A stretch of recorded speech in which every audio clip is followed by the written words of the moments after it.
हिंदी के कालजयी कहानीकार, उपन्यासकार और हिंदी को प्रगतिशीलता की दिशा प्रदान करने वाले मुंशी प्रेमचंद जी की कहानी नैराश्य अपने विषय वैविध्य से भी बढ़कर यह कहानी वर्तमान में एक प्रासंगिक स्थिति को हमारे सामने रखती है। इस कहानी में निरुपमा के माध्यम से भारतीय स्त्री की बेटियों वाली छवि, उसकी मानसिकता और समाज में उसकी अहमियत क्या है, उसका स्थान क्या है और परिवार में एक स्त्री की भूमिका कैसी होती है, कैसी होनी चाहिए, इसको लेकर चर्चा की है। और जब हम देखते हैं कि वर्तमान में स्त्री भ्रूण हत्या, जैसे कि हम जिस उत्तराधुनिक पोस्ट मॉडर्न युग में जी रहे हैं, उस युग में देखते हैं कि स्त्री भ्रूण हत्या भी एक बहुत बड़ी गंभीर समस्या के रूप में हमारे सामने प्रस्तुत हो रही है। तो इन हालातों में नैराश्य कहानी में मुंशी प्रेमचंद जी ने स्वतंत्रता से पूर्व जिस विषय की अभिव्यक्ति की है, वो विषय काफ़ी प्रासंगिक लगता है और होना भी चाहिए, क्योंकि स्त्री भ्रूण हत्या जैसा गंभीर प्रश्न, जैसे कि हम लिंगानुपात की अगर चर्चा करें तो 100 से 150 बच्चे स्त्री योनि के उनका जन्म कम हो रहा है। तो एक प्रकार से स्त्री और पुरुष का समाज विकास में जो एक संतुलित आंकड़ा चाहिए, वो उसकी कमी है। तो कहीं ना कहीं एक नई समस्या भी यहाँ से उत्पन्न हो रही है और इन हालातों में मुंशी प्रेमचंद ने बेटियां पराया धन है, इसलिए उनको नकारने की जो वृत्ति भारतीय समाज में रच बस गई है, उसका विरोध सुकेशी के माध्यम से हुआ है। लेकिन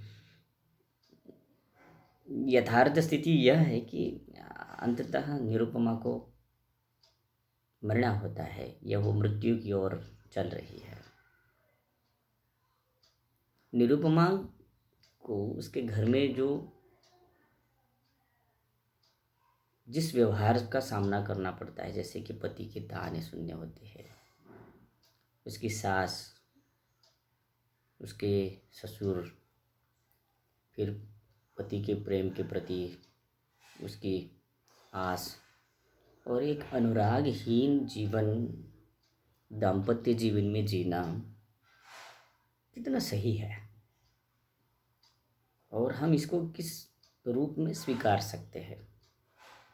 निरुपमा का जो दुख है वो यही है कि वो दाम्पत्य जीवन में तो है, लेकिन दाम्पत्य जीवन का सुख उसके जीवन का हिस्सा नहीं है और उसकी जड़ है उसको अब तक हुई 3 बेटियां और उसके कारण घर में फैली हुई नकारात्मकता। तो कहानी में यही बात कही गई है। अब आगे इसके ऊपर जो युक्ति लड़ाई गई है कि महात्मा तो साधु सन्यासियों के आडंबर युक्त जीवन की भी अभिव्यक्ति हुई है। सुकेशी कहती है कि महात्मा को आलिंगन देना होगा, तब जाकर तुम्हें बेटा होगा।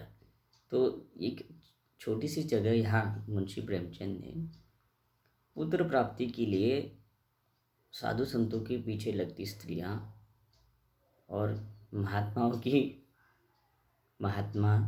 की महानता और उस महानता के पीछे के सारे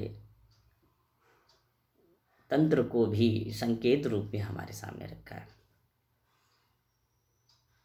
इस कहानी का जो तीसरा पड़ाव है, इसमें यह है कि अब लड़का ही होगा ऐसा कहने के बाद निरुपमा के साथ परिवार वालों का बदला हुआ व्यवहार,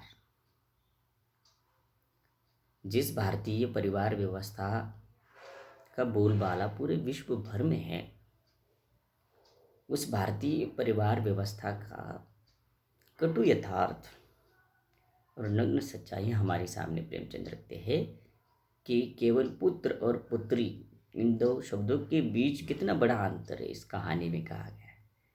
3 बेटियां हैं तो घर में कोई स्थान नहीं है, हेय भी नहीं है, न्यून भी नहीं है। बेटा होगा कहा तो जैसे बांदी से रानी बनी है, मुंशी प्रेमचंद के ही शब्द। आने वाले के लिए गहने, वस्त्र, आभूषण, पालना, सब, यहाँ तक कि तेग बहादुर ये नाम तक तय है। लेकिन जो है उसके प्रति हमारी प्रतिबद्धता क्या है, यही एक प्रश्न है। और खासकर घमंडी लाल पढ़ा लिखा आदमी है, शिक्षित वर्ग का है। अनपढ़ लोगों में ये समस्या होती तो और है। मुंशी प्रेमचंद कहते हैं कि घमंडी लाल जैसे पढ़े लिखे परिवार में ये समस्या है। व्यवहार ही बदल जाता है निरुपमा के प्रति। यहाँ भारतीय परिवार व्यवस्था की कमजोर नब्ज को पकड़ा है। फिर बेटी होती है, पुनः व्यवहार बदल जाता है।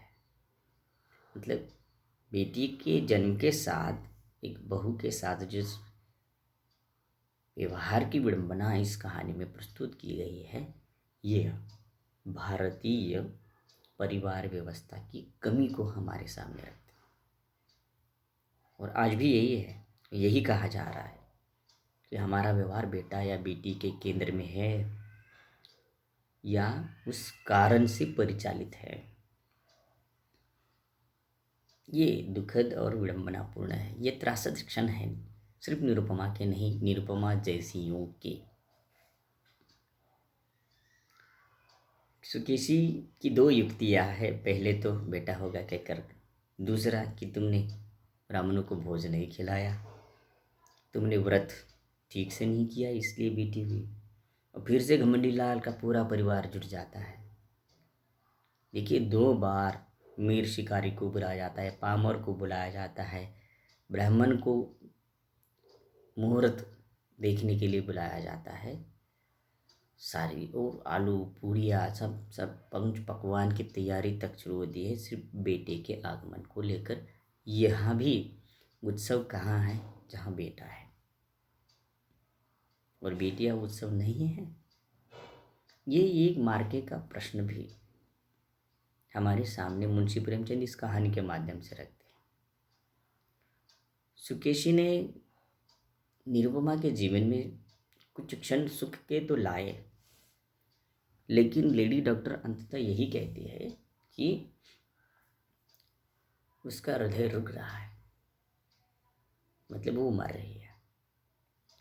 तो पुत्र प्राप्ति के मोह में 3-4 पुत्रियाँ, गर्भधारणा, उसकी वेदनाएं, प्रसव पीड़ाएं, ये सब स्त्री को ही सहना पड़ता है और उसमें जान गंवानी पड़ती है। मतलब कि मोह कुल दीपक का और जान गंवानी पड़ती है पराया धन समझे जाने वाली बेटी को। मतलब निरुपमा भी अंततः किसी घर की परिवार की बेटी ही थी। यहाँ मुंशी प्रेमचंद हमारे सामने फिर से एक बार एक नई प्रश्न उपस्थित करते हैं कि बेटे के जन्म के लिए बेटियां कुर्बान होती है। मतलब जिन बेटियों को नकारा जाता है, जिनको हिकारत की दृष्टि से देखा जाता है और जो उपेक्षा उनके जीवन में आती है, वही तो बेटे को जन्म देती है। क्या निरुपमा का अंत हमें कुछ समझाता है?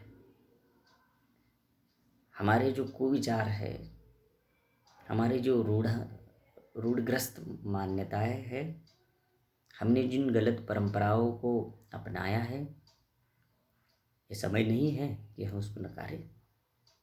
वर्तमान स्त्री भ्रूण हत्या के परिप्रेक्ष्य में यह कहानी हमें पुनः एक बार उत्तेजित करती है, सचेत करती है कि हमें कम से कम अब तो सोचना चाहिए और इस वैचारिक परिवर्तन के लिए यह कहानी हमारे सामने रखी है। निरुपमा के जीवन में एक नैराश्य, पुत्र के जन्म को लेकर है, इसलिए इस कहानी को नैराश्य का शीर्षक मुंशी प्रेमचंद ने दिया है। और एक पूरा नैराश्य भरा जीवन उसने जिया है, केवल पारिवारिक उलाहनाओं के चलते। इसी क्रम में ये कहानी हमारे लिए काफ़ी कुछ प्रासंगिक और महत्वपूर्ण विचारों को हमारे सामने रखती है। चलिए यहाँ तक पूर्ण विराम देते हैं। नमस्ते।